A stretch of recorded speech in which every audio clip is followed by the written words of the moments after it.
വിശദമായ വാർത്തകളിലേക്ക്. പൗരത്വ നിയമത്തിനെതിരെ നിയമസഭയിൽ പ്രമേയം പാസായി. നിയമം ഭരണഘടനാ വിരുദ്ധവും നിയമവിരുദ്ധവുമെന്നും മുഖ്യമന്ത്രി സഭയിൽ പറഞ്ഞു. നിയമം അന്താരാഷ്ട്ര തലത്തിൽ പോലും രാജ്യത്തിന് അവമതിപ്പുണ്ടാക്കി. നിയമ ഭേദഗതി മതവിവേചനത്തിനിടയാക്കിയെന്നും ഒരു തടങ്കൽ പാളയവും കേരളത്തിന് ഉണ്ടാകില്ലെന്നും മുഖ്യമന്ത്രി. അതേസമയം പ്രമേയം ഭരണഘടനാ വിരുദ്ധമെന്ന് ഒ രാജഗോപാൽ ബിജെപിയെ ഭരണ പ്രതിപക്ഷം സഭയിൽ ഒറ്റക്കെട്ടായി എതിർത്തു. പൗരത്വ ഭേദഗതി ബിൽ പാർലമെന്റിന്റെ ഇരുസഭകളും അംഗീകരിച്ചതിനെ തുടർന്ന് സമൂഹത്തിലെ വിവിധ വിഭാഗങ്ങളുടെ ഇടയിൽ ആശങ്കകൾ രൂപപ്പെടുകയും രാജ്യവ്യാപകമായി പ്രതിഷേധം ഉയരുകയും ചെയ്തിട്ടുണ്ട്. കേരളത്തിൽ പൊതുവിൽ സമാധാനപരമായ പ്രതിഷേധം ഒറ്റക്കെട്ടായി ഉയർന്നു വന്നിട്ടുണ്ട്. പൗരത്വം നൽകുന്നതിനായി പുതിയ വ്യവസ്ഥകൾ ഉൾക്കൊള്ളിക്കുന്ന 2019 പൗരത്വ ഭേദഗതി നിയമം നമ്മുടെ ഭരണഘടനയുടെ പാർട്ട് 3 മൗലികാവകാശമായ സമത്വ തത്വത്തിൻ്റെ ലംഘനമാണ്. ദേശീയ സ്വാതന്ത്ര്യ പ്രസ്ഥാനം വിവിധ ധാരകളുടെ സമന്വയം കൂടിയായിരുന്നു. അവ മുന്നോട്ട് വെച്ച ആധുനിക ജനാധിപത്യത്തെയും മതനിരപേക്ഷ കാഴ്ചപ്പാടിനെയും ഉൾക്കൊണ്ടുകൊണ്ടാണ് ഇന്ത്യൻ ഭരണഘടന രൂപപ്പെട്ടു വന്നത്. പൗരാവകാശങ്ങൾക്കും സമത്വത്തിലധിഷ്ഠിതമായ സമൂഹത്തിനും വേണ്ടിയുള്ള പോരാട്ടത്തിലെ ഒരു നാഴികക്കല്ലായി രൂപീകരിക്കപ്പെട്ട നമ്മുടെ ഭരണഘടന ജനാധിപത്യത്തിലും മതനിരപേക്ഷതയിലും സമത്വത്തിലും ശാസ്ത്രീയ മനസ്ഥിതിയിലും അധിഷ്ഠിതമായ ഒന്നുകൂടിയാണ്. വിവിധ ജനവിഭാഗങ്ങളുടെ ജീവിതത്തെയും സംസ്കാരത്തെയും ഉൾക്കൊണ്ടുകൊണ്ട് രൂപപ്പെട്ടതാണ് ഇന്ത്യൻ ദേശീയത. നാനാത്വത്തിൽ ഏകത്വം എന്ന വീക്ഷണത്തിൻ്റെ അടിത്തറ അതുകൊണ്ട് തന്നെയാണ് ഭരണഘടന ഉൾക്കൊണ്ടിട്ടുള്ളത്. 2019 പൗരത്വ ഭേദഗതി നിയമം പാകിസ്ഥാൻ, ബംഗ്ലാദേശ്, അഫ്ഗാനിസ്ഥാൻ എന്നീ രാജ്യങ്ങളിൽ നിന്നും ഇന്ത്യയിലേക്ക് 2014 ഡിസംബർ 31 മുൻപ് കുടിയേറിപ്പാർത്ത ഹിന്ദു, സിഖ്, ബുദ്ധ, ജൈന, പാർസി, ക്രിസ്ത്യൻ മതവിശ്വാസികൾക്ക് പൗരത്വം നൽകുന്നതും മുസ്ലിങ്ങളെ അതിൽ ഉൾപ്പെടുത്താതിരിക്കുകയും ചെയ്യുന്ന വ്യവസ്ഥ ഉൾപ്പെടുന്ന ഒന്നാണ്. മതത്തിൻ്റെ അടിസ്ഥാനത്തിൽ പൗരത്വം നിർണ്ണയിക്കപ്പെടുമ്പോൾ മതരാഷ്ട്ര സമീപനമാണ് അതിൽ ഉൾച്ചേർന്നിരിക്കുന്നത്. ഇത് ഭരണഘടന മുന്നോട്ട് വെക്കുന്ന മതനിരപേക്ഷ കാഴ്ചപ്പാടിന് ഘടകവിരുദ്ധമായതിനാൽ ഈ നിയമം ഭരണഘടനയുടെ അടിസ്ഥാന ഘടനയുമായി പൊരുത്തപ്പെടുന്നതല്ല. ഭരണഘടനയുടെ അടിസ്ഥാന ഘടകങ്ങളിൽ പ്രധാനപ്പെട്ട ഒന്നായ മതനിരപേക്ഷത സംരക്ഷിക്കുന്നതിനുള്ള കൂട്ടായ പരിശ്രമം എല്ലാ മതവിഭാഗങ്ങളുടെയും മതനിരപേക്ഷ കാഴ്ചപ്പാടുള്ളവരുടെയും ഭാഗത്തു നിന്ന് ഉണ്ടാകേണ്ട സന്ദർഭമാണിത്. ദിനകർ ചേരുകയാണ് കൂടുതൽ വിശദാംശങ്ങളുമായി. ദിനകർ, പൗരത്വ നിയമത്തിനെതിരെ പ്രമേയം സഭ പാസാക്കിയിരിക്കുന്നു. ഭരണ പ്രതിപക്ഷങ്ങൾ ഒറ്റക്കെട്ടായി നിന്നുകൊണ്ട് മാതൃകയായ ഒരു കാര്യമാണ് ഇന്ന് നമ്മുടെ കേരള നിയമസഭയിൽ നടന്നിരിക്കുന്നത്. ഈ ഒരു പ്രമേയം കേന്ദ്രം പാസാക്കിയ ഒരു നിയമത്തെ പ്രമേയം കൊണ്ട് എതിർത്തിരിക്കുകയാണ് നിയമസഭ. എന്താണ് ഇന്ന് സഭയിൽ നടന്ന കാര്യങ്ങൾ, ഭരണ പ്രതിപക്ഷങ്ങൾ പറഞ്ഞ കാര്യങ്ങൾ, മുഖ്യമന്ത്രിയും പ്രതിപക്ഷ നേതാവും പറഞ്ഞ പ്രധാനപ്പെട്ട വസ്തുതകൾ? പ്രിയ, പൗരത്വ ഭേദഗതി നിയമത്തിനെതിരെ കേരള നിയമസഭ ഐകകണ്ഠേന പ്രമേയം പാസാക്കിയിരിക്കുകയാണ്. ഈ പൗരത്വ ഭേദഗതി നിയമം റദ്ദാക്കണം എന്നാവശ്യപ്പെട്ടുള്ള പ്രമേയം അവതരിപ്പിക്കുകയും അത് കേന്ദ്ര സർക്കാരിനോട് അതിലൂടെ ആവശ്യപ്പെടുകയുമാണ് ചെയ്തിരിക്കുന്നത്. ഭരണ പ്രതിപക്ഷ ഭേദമന്യേ ഒറ്റക്കെട്ടായി നിന്നുകൊണ്ടാണ് ഈ പ്രമേയം പാസാക്കിയിരിക്കുന്നത് എന്ന പ്രത്യേകത കൂടി ഉണ്ട്. അതിന് അപവാദമായി നമുക്ക് ചൂണ്ടിക്കാട്ടാൻ കഴിയുന്നത് ഒ രാജഗോപാൽ, BJP അംഗം ഒ രാജഗോപാൽ മാത്രമാണ്. അദ്ദേഹം ഈ പ്രമേയത്തെ എതിർക്കുകയും ചെയ്തിട്ടുണ്ട്. ഇത് ഭരണഘടനയ്ക്ക് വിരുദ്ധമാണ് ഈ പ്രമേയം പാസാക്കുന്നത് എന്ന് ചൂണ്ടിക്കാട്ടിയാണ് അദ്ദേഹം ഈ പ്രമേയത്തെ എതിർത്തത്. മറിച്ച് ഭരണ പ്രതിപക്ഷ ഭേദമന്യേ ഒറ്റക്കെട്ടായി ഈ പ്രമേയം പാസാക്കപ്പെട്ടിരിക്കുന്നു. പ്രമേയം കേന്ദ്ര സർക്കാരിനെ അറിയിക്കും. അതോടൊപ്പം തന്നെ സർവകക്ഷി സംഘം രാഷ്ട്രപതിയെ കണ്ട് തങ്ങളുടെ വിഷയം അവതരിപ്പിക്കണം, രാജ്യത്തിൻ്റെ വേദന, രാജ്യത്തിൻ്റെ ആശങ്ക അറിയിക്കണം എന്നുള്ള ആവശ്യം പ്രതിപക്ഷ നേതാവ് മുന്നോട്ട് വയ്ക്കുകയും ചെയ്തിട്ടുണ്ട്. അതോടൊപ്പം ഈ പ്രമേയത്തെ അനുകൂലിച്ച് സംസാരിച്ച ഓരോ അംഗങ്ങളും രാജ്യം നേരിടുന്ന പ്രതിസന്ധിയുടെ ആഴം ചൂണ്ടിക്കാട്ടിക്കൊണ്ടാണ് സംസാരിച്ചത്. രാജ്യത്ത് നിലനിൽക്കുന്ന ആശങ്കകൾ പരിഹരിക്കേണ്ടത് അനിവാര്യമാണ്. രാജ്യത്തെ മതത്തിൻ്റെ അടിസ്ഥാനത്തിൽ കള്ളികളാക്കി തിരിക്കാനുള്ള നീക്കത്തെ ശക്തമായി എതിർക്കപ്പെടേണ്ടതുണ്ട്. അതിനെതിരെ ഒറ്റക്കെട്ടായി മുന്നേറേണ്ടതുണ്ട് എന്ന പൊതുവികാരമാണ് ഇന്ന് നിയമസഭയിൽ ഉയർന്നു വന്നത്. നിയമസഭയുടെ പ്രത്യേക സമ്മേളനത്തിലാണ് ഇക്കാര്യം ഈ പ്രമേയം ഇന്ന് അവതരിപ്പിക്കുകയും അത് പാസാക്കുകയും ചെയ്തത്. പ്രമേയത്തെ അനുകൂലിച്ചുകൊണ്ട്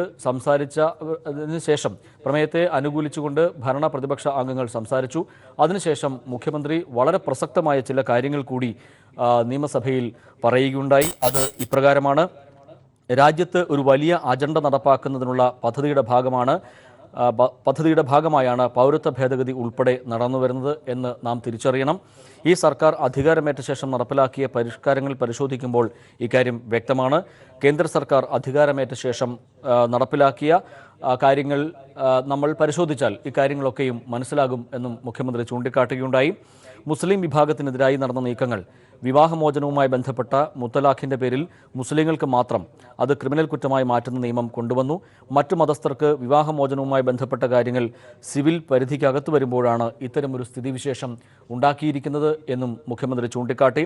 ഇന്ത്യയിലെ 13 സംസ്ഥാനങ്ങൾക്ക് സവിശേഷ നിയമങ്ങൾ നിലനിൽക്കവേ ജമ്മുകാശ്മീരിനെ ഇന്ത്യയുടെ അവിഭാജ്യ ഘടകമാക്കി മാറ്റിയ 370-ാം വകുപ്പ് എടുത്തുമാറ്റുകയും ചെയ്തു. മുസ്ലിം ഭൂരിപക്ഷമുള്ള സംസ്ഥാനത്തോടാണ് ഇത്തരമൊരു നിലപാട് സ്വീകരിച്ചത് എന്ന് നാം ഓർമ്മിക്കേണ്ട ഒരു ഘട്ടം കൂടിയാണ് ഇത് എന്നും മുഖ്യമന്ത്രി ചൂണ്ടിക്കാട്ടി. സവിശേഷ അധികാരങ്ങൾ എന്ന് പറഞ്ഞ് ജമ്മുകശ്മീരിൻ്റെ 370-ാം വകുപ്പ് എടുത്തുമാറ്റുകയായിരുന്നു കേന്ദ്ര സർക്കാർ.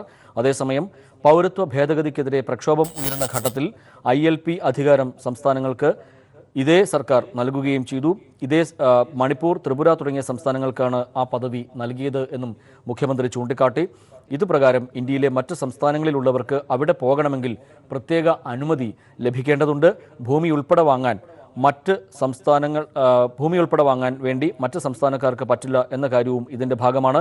ചുരുക്കത്തിൽ മതപരമായ വിവേചനത്തിൻ്റെ അടിസ്ഥാനത്തിൽ സംസ്ഥാനങ്ങൾക്ക് അവകാശം നൽകുന്ന രീതിയാണ് കേന്ദ്ര സർക്കാർ പിന്തുടരുന്നത്. ഇത്തരം നയങ്ങൾ രൂപപ്പെട്ടു വരുന്നത് ഒരു അജണ്ടയുടെ ഭാഗമായിട്ടാണ്. BJP ഒരു സാധാരണ രാഷ്ട്രീയ പാർട്ടിയല്ല, അത് RSSനാൽ നയിക്കപ്പെടുന്നതാണ് എന്നും മുഖ്യമന്ത്രി ആവർത്തിച്ച് വ്യക്തമാക്കുകയുണ്ടായി. ഈ സംഘടനയുടെ, അതായത് RSSൻ്റെ ആശയപരമായ കാഴ്ചപ്പാട് ജർമ്മനിയെപ്പോലുള്ള രാജ്യങ്ങളിൽ ഹിറ്റ്ലർ ഉൾപ്പെടെ നടപ്പിലാക്കിയ കാഴ്ചപ്പാടിൻ്റെ അടിസ്ഥാനത്തിലുള്ളതാണ് എന്നും മുഖ്യമന്ത്രി ചൂണ്ടിക്കാട്ടി. ഇതിൻ്റെ സംഘടനാ സംവിധാനം രൂപപ്പെട്ടതാവട്ടെ മുസോളിനിയിൽ നിന്നാണ്. RSSൻ്റെ സ്ഥാപക നേതാക്കളെന്ന് വിശേഷിപ്പിക്കപ്പെടുന്നതിൽ ഒരാളായ BS മുഞ്ചെ തൻ്റെ ഡയറിക്കുറിപ്പിൽ ഇക്കാര്യം രേഖപ്പെടുത്തുന്നുമുണ്ട്. മുസോളിനിയുടെ കരിങ്കുപ്പായക്കാരിൽ നിന്നാണ് സംഘടനാ സംവിധാനം പകർത്തിയെടുക്കുന്നത്. ആശയപരമായത് ഹിറ്റ്ലറിൽ നിന്നും. RSSൻ്റെ താത്വിക ഗ്രന്ഥങ്ങളിൽ ഈ സമീപനം വ്യക്തമായി പ്രതിഫലിക്കുന്നുണ്ട് എന്നും മുഖ്യമന്ത്രി ചൂണ്ടിക്കാട്ടി. മാത്രമല്ല, ഹിറ്റ്ലറുടെ ജർമ്മനി തന്നെയാണ് തങ്ങളുടെ വഴിയെന്നും പരസ്യമായി തന്നെ RSS പ്രഖ്യാപിക്കുകയും ചെയ്യുന്നുണ്ട്. നാം നമ്മുടെ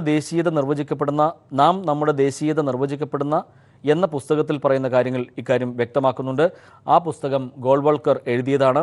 MS ഗോൾവൾക്കറിൻ്റെ we or our nationhood defined, Vicharadhara എന്നീ പുസ്തകങ്ങളിൽ നിന്നും പൗരത്വത്തെപ്പറ്റിയും വംശീയതയെപ്പറ്റിയും ചില അഭിപ്രായങ്ങൾ പറഞ്ഞിട്ടുണ്ട്. അവ ഈ അവസരത്തിൽ ഉദ്ധരിക്കുന്നത് പ്രസക്തമായിരിക്കും എന്നും മുഖ്യമന്ത്രി ചൂണ്ടിക്കാട്ടി. അക്കാര്യം മുഖ്യമന്ത്രി സഭയിൽ പറയുകയും ചെയ്തു. ഒരു വംശത്തിൻ്റെയും സംസ്കാരത്തിൻ്റെയും ശുദ്ധി നിലനിർത്താൻ ജർമ്മനി ലോകത്തെ ഞെട്ടിച്ചുകൊണ്ട് ആ രാജ്യത്തിലെ സെമിറ്റിക് വംശജരായ ജൂതന്മാരെ പിഴുതെറിഞ്ഞു. വംശാഭിമാനം അതിൻ്റെ ഏറ്റവും ഉയർന്ന നിലയിലാണ് ഇവിടെ കാണപ്പെട്ടത്. അടിസ്ഥാനപരമായി വ്യത്യസ്തതകളുള്ള വംശങ്ങൾക്കും സംസ്കാരങ്ങൾക്കും ഒരു ഐക്യരൂപത്തിൽ ഉൾപ്പെടാൻ കഴിയില്ല എന്ന് ജർമ്മനി തെളിയിച്ചിരിക്കുകയാണ്. ഇത് ഹിന്ദുസ്ഥാനിലുള്ള നമുക്ക് പഠിക്കാനും പ്രയോഗിക്കാനും കഴിയുന്നതാണ്. അതായത് ഹിറ്റ്ലറുടെ പാതയാണ് തങ്ങളുടെ പാതയെന്നും RSS പരസ്യമായി തന്നെ പ്രഖ്യാപിച്ചിട്ടുണ്ട് എന്നും മുഖ്യമന്ത്രി ചൂണ്ടിക്കാട്ടി. മാത്രമല്ല, ന്യൂനപക്ഷ വിഭാഗങ്ങളും മറ്റും എങ്ങനെയാണ് ജീവിക്കേണ്ടത് എന്നും അവർ വ്യക്തമാക്കുന്നുണ്ട്. നാം നമ്മുടെ ദേശീയത നിർവചിക്കുന്നു എന്ന പുസ്തകത്തിൽ നിന്നും ഒരു ഉദ്ധരണി കൂടി അവതരിപ്പിക്കട്ടെ എന്ന് മുഖ്യമന്ത്രി ചൂണ്ടിക്കാട്ടി. അദ്ദേഹം പറയുന്നത് ഇങ്ങനെയാണ്: വിദേശീയരായ കൂട്ടർക്ക് 2 മാർഗ്ഗങ്ങൾ മാത്രമേ ഉള്ളൂ. ഒന്നുകിൽ ദേശീയ വംശത്തിൽ സ്വയം ലയിക്കുകയും അതിൻ്റെ സംസ്കാരം സ്വീകരിക്കുകയും ചെയ്യുക, അല്ലെങ്കിൽ ദേശീയ വംശം അനുവദിക്കുന്ന കാലത്തോളം അതിൻ്റെ ദയയിൽ കഴിയുകയും അതിൻ്റെ മധുരേച്ഛ പോലെ പിന്നെ നാടുവിടുകയും ചെയ്യുക. വിചക്ഷണങ്ങളായ പഴയ രാഷ്ട്രങ്ങളുടെ അനുഭവത്തിൻ്റെ അനുമതിയുള്ള ഈ നിലപാടിൽ നിന്ന് നോക്കിയാൽ ഹിന്ദുസ്ഥാനിലെ വിദേശ വംശങ്ങൾ ഒന്നുകിൽ ഹിന്ദു സംസ്കാരവും ഭാഷയും സ്വീകരിക്കുകയും ഹിന്ദുമതത്തോട് ആദരവും ഭയഭക്തിയും ബഹുമാനവും കാട്ടാൻ പഠിക്കുകയും ഹിന്ദു വംശത്തെയും സംസ്കാരത്തെയും, അതായത് ഹിന്ദു രാഷ്ട്രത്തെ മഹത്വവൽക്കരിക്കുന്നവയെ അല്ലാതെ മറ്റ് യാതൊരു ആശയവും വച്ചു പുലർത്താതിരിക്കുകയും ഹിന്ദു വംശത്തിൽ ലയിക്കുന്നതിന് വേണ്ടി തങ്ങളുടെ വേറിട്ടുള്ള നിൽപ്പ് ഉപേക്ഷിക്കുകയും ചെയ്യണം. അല്ലെങ്കിൽ യാതൊന്നും അവകാശപ്പെടാതെ യാതൊരു ആനുകൂല്യങ്ങൾക്കും പരിഗണനയുടെ കാര്യം പറയുകയും വേണ്ട. അർഹതയില്ലാതെ, എന്തിന് പൗരാവകാശങ്ങൾ പോലുമില്ലാതെ ഹിന്ദു രാഷ്ട്രത്തിന് പൂർണ്ണമായും വഴങ്ങി വേണമെങ്കിൽ അവർക്ക് ഈ രാജ്യത്ത് കഴിയാം. അവർക്ക് സ്വീകരിക്കാൻ ഇതല്ലാതെ മറ്റു മാർഗവുമില്ല. ഉണ്ടായിരിക്കാനെങ്കിലും പാടില്ല. നമ്മൾ ഒരു പഴയ രാഷ്ട്രമാണ്. നമ്മുടെ നാട്ടിൽ ജീവിക്കാൻ തീരുമാനിച്ചിട്ടുള്ള വിദേശ വംശങ്ങളെ പഴയ രാഷ്ട്രങ്ങൾ ചെയ്യേണ്ടതുപോലെ നമുക്ക് കൈകാര്യം ചെയ്യാം. നാം നമ്മുടെ ദേശീയത നിർവചിക്കുന്നു എന്ന ഗോൾവാൾക്കറുടെ പുസ്തകത്തിൽ നിന്നുള്ള ഉദ്ധരണിയാണ് മുഖ്യമന്ത്രി ഇപ്പോൾ പറഞ്ഞത്. അക്കാര്യമാണ് നമ്മൾ ഇപ്പോൾ വിശദീകരിക്കുന്നത്. ഇനി വിചാരധാരയിൽ നിന്നും ഒരു കാര്യം കൂടി കൂട്ടിവായിക്കേണ്ടതുണ്ട് എന്ന് മുഖ്യമന്ത്രി ചൂണ്ടിക്കാട്ടിയതിനു ശേഷം അക്കാര്യം പറയുന്നത് ഇപ്രകാരമാണ്. ജനാധിപത്യ ഇംഗ്ലണ്ടിലെ ഒരു ഉദാഹരണം പഠനാർഹമാണ്. 100 വർഷങ്ങൾക്ക് മുൻപ് കുറച്ച് ജർമ്മൻകാർ ഇംഗ്ലണ്ടിൽ കുടിയേറി പാർക്കുകയും അവർക്ക് പൗരത്വാവകാശം ലഭിക്കുകയും ചെയ്തു. അവിടെ അവരെ അന്യരായി കണ്ടിരുന്നില്ല. അവരിൽ ഒരാൾ ഒരു ICS ഉദ്യോഗസ്ഥനായി മധ്യപ്രദേശിൽ ജോലി ചെയ്യുകയും ചെയ്തിരുന്നു. എന്നാൽ 1914 യുദ്ധം പൊട്ടിപ്പുറപ്പെട്ടപ്പോൾ അദ്ദേഹത്തിന് ജർമ്മൻ അനുകൂല വികാരം ഉണ്ടാകുമോ എന്ന് കരുതി അദ്ദേഹത്തെ തടങ്കലിൽ വയ്ക്കുകയുണ്ടായി. കേവലം ഒരു സംശയത്തിൻ്റെ അടിസ്ഥാനത്തിലാണ് അദ്ദേഹത്തെ തടങ്കലിൽ വച്ചത്. ഇതാണ് ദേശീയതയെക്കുറിച്ചുള്ള അവരുടെ ശരിയായ നിലപാട്. നമ്മുടെ രാജ്യത്തെയും സ്ഥിതി ഇതുതന്നെയാണ്. കേവലം കൂട്ടായ താമസമോ ജനനമോ നമ്മുടെ രാജ്യത്ത് വളരുകയോ ചെയ്താൽ മാത്രം ഒരേ തരത്തിലുള്ള കൂറും ഗുണങ്ങളും ജീവിത രീതിയും എല്ലാവരിലും ഉണ്ടാവില്ല. ഗോൾവാൾക്കറിന്റെ മേൽപ്പറഞ്ഞ ഉദ്ധരണികൾ നമ്മുടെ നാട്ടിൽ ഉയർന്നിരുന്ന ആശങ്കകൾക്ക് മതിയായ അടിസ്ഥാനമുണ്ടെന്ന് തെളിയിക്കുന്നതാണ്. RSSന്റെ താത്വിക ഗ്രന്ഥമായ ഗോൾവാൾക്കറുടെ വിചാരധാരയിൽ ആന്തരിക ഭീഷണികൾ എന്ന നിലയിൽ 3 വിഭാഗങ്ങളെ പറയുന്നുണ്ട്. 1 മുസ്ലിങ്ങൾ, 2 ക്രിസ്ത്യാനികൾ, 3 കമ്മ്യൂണിസ്റ്റുകാർ എന്നിവരെയാണ് എന്ന കാര്യവും നാം ഓർക്കേണ്ടതുണ്ട് എന്നും മുഖ്യമന്ത്രി സൂചിപ്പിക്കുന്നു. ദേശീയ പ്രസ്ഥാനത്തെയും അതിൻ്റെ പാരമ്പര്യത്തെയും പൂർണ്ണമായും നിഷേധിക്കുന്നതാണ് വിചാരധാരയിലെ നിലപാട്. അത്തരക്കാർക്ക് എങ്ങനെയാണ് ദേശീയ പ്രസ്ഥാനത്തിൻ്റെ കാഴ്ചപ്പാടുകൾ ഉൾക്കൊള്ളുന്ന ഭരണഘടനാ മൂല്യങ്ങളെ അംഗീകരിക്കാനാവുക എന്നും മുഖ്യമന്ത്രി ചോദിക്കുന്നുണ്ട്. ഈ വിഭാഗങ്ങൾക്ക് മാത്രമല്ല RSS എതിര് എന്ന് കരുതരുത്. വർണ്ണവ്യവസ്ഥയെ പിന്തുണച്ചുകൊണ്ടുള്ള നിലപാടിൽ വിചാരധാരയിൽ തന്നെ ഇക്കാര്യം പ്രഖ്യാപിക്കുന്നുമുണ്ട്. നമ്മുടെ സമാജത്തിൻ്റെ മറ്റൊരു സവിശേഷത വർണ്ണവ്യവസ്ഥയാണ്. നമ്മുടെ രാജ്യത്തിൻ്റെ മറ്റൊരു സവിശേഷത വർണ്ണവ്യവസ്ഥയാണ്. എന്നാൽ ഇതിനെ ജാതീയത എന്ന് മുദ്രകുത്തി പുച്ഛിച്ച് തള്ളുകയുമാണ്. വർണ്ണവ്യവസ്ഥയെന്ന് പരാമർശിക്കുന്നത് തന്നെ അപഹസിക്കേണ്ട ഒന്നാണെന്ന് നമ്മുടെ ആളുകൾക്ക് തോന്നിത്തുടങ്ങിയിട്ടുണ്ട്. അതിലടങ്ങിയിട്ടുള്ള സാമൂഹ്യ വ്യവസ്ഥയെ സാമൂഹ്യ വിവേചനമായി അവർ തെറ്റിദ്ധരിക്കുന്നു. അതായത് ഇന്ത്യയുടെ ശാപമെന്ന് മാർക്സ് ഉൾപ്പെടെയുള്ളവർ വിശേഷിപ്പിച്ച ജാതി വ്യവസ്ഥയെ പിന്തുണയ്ക്കുന്ന നിലപാടാണ് അവർ സ്വീകരിക്കുന്നത്. എന്താണ് ഹിന്ദു എന്നുള്ള കാര്യം വിചാരധാരക്കാരൻ പറയുന്നുമുണ്ട്. ബ്രാഹ്മണൻ തലയാണ്, രാജാവ് ബാഹുക്കളും, വൈശ്യൻ ഊരുക്കളും, ശൂദ്രൻ പാദങ്ങളുമാണ്. ഈ ചതുർവിധ വ്യവസ്ഥയുള്ള ജനത, അതായത് ഹിന്ദു ജനതയാണ് നമ്മുടെ ദൈവം എന്നാണ് അതിൻ്റെ അർത്ഥം. ഇത്തരത്തിൽ ഹിന്ദു വിശ്വാസികളെ പോലും ജാതീയമായ അടിസ്ഥാനത്തിൽ ധ്രുവീകരിക്കുന്നവർ ഏത് വിഭാഗത്തിന് താല്പര്യമാണ് സംരക്ഷിക്കുന്നത് എന്ന് വ്യക്തം. ചുരുക്കത്തിൽ സംഘപരിവാറിൻ്റെ അജണ്ട ഇന്ത്യയിൽ ബഹുഭൂരിപക്ഷം വരുന്ന ജനതയെ രണ്ടാംകിട പൗരന്മാരായി ആന്തരിക ഭീഷണികളായും പ്രഖ്യാപിച്ച് തകർക്കുന്നതാണ്. ഈ അജണ്ടയാണ് പൗരത്വ പ്രശ്നത്തിൽ ഉയർന്നു വരുന്നത് എന്ന് മുഖ്യമന്ത്രി ചൂണ്ടിക്കാട്ടി. ഇത് എതിർത്തില്ലെങ്കിൽ ഇത്തരം അജണ്ടകൾ ഒന്നൊന്നായി നമ്മുടെ നാട്ടിൽ രൂപപ്പെടും. അത് തിരിച്ചറിഞ്ഞ് ഇടപെടാൻ കഴിയണം എന്നും മുഖ്യമന്ത്രി പറയുന്നു. പ്രിയ, അതോടൊപ്പം അദ്ദേഹം ചൂണ്ടിക്കാട്ടിയ പ്രതിപക്ഷ നേതാവ് ചൂണ്ടിക്കാട്ടിയ മറ്റൊരു പ്രധാനപ്പെട്ട വിഷയം, ഈ പ്രമേയത്തെ പിന്തുണച്ചുകൊണ്ട് അദ്ദേഹം ചൂണ്ടിക്കാട്ടിയത് 47-ന് ശേഷം രാജ്യം നേരിടുന്ന ഏറ്റവും വലിയ വെല്ലുവിളിയാണ് പൗരത്വ ഭേദഗതി നിയമം. അത് അംഗീകരിക്കാൻ കഴിയുകയില്ല. മതത്തിൻ്റെ അടിസ്ഥാനത്തിൽ രാജ്യത്തെ വേർതിരിക്കുന്നതിന് വേണ്ടിയുള്ള പരിശ്രമമാണ് ഇപ്പോൾ RSSും BJPയും നടത്തുന്നത് എന്നും അദ്ദേഹം ചൂണ്ടിക്കാട്ടുകയുണ്ടായി. ഏകാധിപത്യ നടപടിയാണ് ഇപ്പോൾ ഉയർന്നു വരുന്നത്. അതിലൂടെ രാജ്യത്തെ ഭിന്നഭിന്നമാക്കാൻ മാത്രമേ അത് സഹായിക്കുകയുള്ളൂ എന്നും അദ്ദേഹം ചൂണ്ടിക്കാട്ടി. അതോടൊപ്പം മതന്യൂനപക്ഷങ്ങൾക്ക് ആശങ്കയുണ്ടായിക്കൊണ്ടിരിക്കുന്നു. മതത്തിൻ്റെ പേരിൽ വെറുപ്പ് പടർത്താനുള്ള ശ്രമവും വളരെ രൂക്ഷമാണ്, ശക്തമാണ്. ഭൂരിപക്ഷം വെച്ച് നാളെ കേരളത്തെ പോലും വിഭജിച്ചാൽ അത് നമുക്ക് അത്ഭുതപ്പെടാനില്ല എന്നും അദ്ദേഹം ചൂണ്ടിക്കാട്ടി. ഇതിനെതിരെ കൂട്ടായ ഒരു നീക്കമാണ് വേണ്ടത് എന്നും പ്രതിപക്ഷ നേതാവും ചൂണ്ടിക്കാട്ടുകയുണ്ടായി. അതോടൊപ്പം ഈ പ്രമേയത്തെ അനുകൂലിച്ച് സംസാരിച്ച മറ്റ് 18 അംഗങ്ങളും ഇത്തരത്തിലുള്ള നിലപാടുകൾ തന്നെയാണ് മുന്നോട്ട് വച്ചത്. ഭരണ പ്രതിപക്ഷ ഭേദമന്യേ ഒറ്റക്കെട്ടായി ഈ പ്രമേയത്തെ അനുകൂലിക്കുന്നതാണ് നമുക്ക് ഇന്ന് നിയമസഭയിൽ കാണാൻ കഴിഞ്ഞത്. ഒരുപക്ഷേ എന്നല്ല, രാജ്യത്ത് ഇതാദ്യമായിട്ടാണ് ഒരു നിയമസഭ കൂടുകയും പൗരത്വ ഭേദഗതി നിയമത്തിനെതിരെ പ്രമേയം പാസാക്കുകയും അത് കേന്ദ്ര സർക്കാരിനെ തങ്ങളുടെ ആശങ്ക അറിയിക്കുന്നതിനുള്ള ഒരു നിലപാട് സ്വീകരിക്കുകയും ചെയ്തത് എന്നുള്ളിടത്താണ് കേരള സർക്കാരിൻ്റെ അല്ലെങ്കിൽ കേരളത്തിൻ്റെ ഒറ്റക്കെട്ടായ നീക്കത്തെ നമ്മൾ അഭിമാനപൂർവ്വം നോക്കിക്കാണേണ്ടത്. പ്രിയ, ശരി. ഏതായാലും പൗരത്വ നിയമത്തിനെതിരെ ഈ സഭയിൽ പ്രമേയം പാസാക്കിയിരിക്കുന്ന വേളയിൽ മുഖ്യമന്ത്രി പറഞ്ഞ പല കാര്യങ്ങളും പ്രസക്തമാണ്. അതിൽ ദേശീയ ജനസംഖ്യാ രജിസ്റ്ററും ദേശീയ പൗരത്വ രജിസ്റ്ററും നടപ്പാക്കുന്നത് ജനങ്ങളിൽ വലിയ ആശങ്കയും ഭയവും ഉണ്ടാക്കുമെന്ന് മുഖ്യമന്ത്രി പറഞ്ഞിരിക്കുന്നു. മതവിദ്വേഷം നിറഞ്ഞ പൗരത്വ ഭേദഗതി നിയമത്തിനെതിരെ ജാതി മത രാഷ്ട്രീയ കക്ഷിഭേദമില്ലാതെ വലിയ പൊതുവികാരമുണ്ടായെന്നും അത് പ്രതിഷേധങ്ങളായി തെരുവിലേക്ക് ഇറങ്ങിയെന്നും മുഖ്യമന്ത്രി വ്യക്തമാക്കി. ഇന്ത്യയല്ല, മതവിശ്വാസത്തെ ബഹുമാനിക്കുന്ന നമ്മുടെ പാരമ്പര്യത്തെ ഉൾക്കൊള്ളുന്നതാണ് ഈ പ്രമേയം. പുതിയ പൗരത്വ നിയമത്തിൻ്റെ പശ്ചാത്തലത്തിൽ ഉടലെടുത്ത ആശങ്കകൾ പരിഹരിക്കുക എന്നത് ഏറ്റവും പ്രധാനമാണ്. ജനങ്ങളുടെ തികഞ്ഞ സഹകരണത്തോടെ മുന്നോട്ട് പോകേണ്ട ഒന്നാണ് സെൻസസ് പോലുള്ള പ്രവർത്തനങ്ങൾ. ഇപ്പോൾ കേന്ദ്ര സർക്കാർ മുന്നോട്ട് വെക്കുന്ന കാഴ്ചപ്പാടിൻ്റെ അടിസ്ഥാനത്തിൽ പ്രഖ്യാപിച്ച രീതിയിൽ അത് തയ്യാറാക്കാൻ ശ്രമിക്കുന്നത് ആശങ്കകൾ വർദ്ധിപ്പിക്കുന്നതിന് മാത്രമേ ഇടയാക്കൂ. അതുകൊണ്ടാണ് ഇപ്പോൾ പ്രഖ്യാപിച്ച രീതിയിലുള്ള ദേശീയ പൗരത്വ രജിസ്റ്റർ തയ്യാറാക്കലും അതിനുതകുന്ന വിവരങ്ങൾ ശേഖരിക്കാൻ ഉദ്ദേശിച്ചിട്ടുള്ള ദേശീയ ജനസംഖ്യാ രജിസ്റ്ററും തയ്യാറാക്കുന്നത് നിർത്തിവെക്കാൻ തീരുമാനിച്ചത്. പൗരത്വ ഭേദഗതി നിയമത്തിന്റെ അടിസ്ഥാനം മതവിവേചനമാണെന്നും ഇത് അന്താരാഷ്ട്ര സമൂഹത്തിൽ ഇന്ത്യയെ നാണം കെടുത്തിയെന്നും ലോകമെമ്പാടുമുള്ള പ്രവാസികൾ, പ്രത്യേകിച്ചും മലയാളികൾ, അന്യരാജ്യങ്ങളിൽ വലിയ ആശങ്കയിലാണെന്നും മുഖ്യമന്ത്രി പറഞ്ഞു. സർ, ഈ പൗരത്വ ഭേദഗതി നിയമം നമ്മുടെ രാജ്യത്തെമ്പാടും വലിയ പ്രക്ഷോഭത്തിനാണ് തിരികൊളുത്തിയിരിക്കുന്നത്.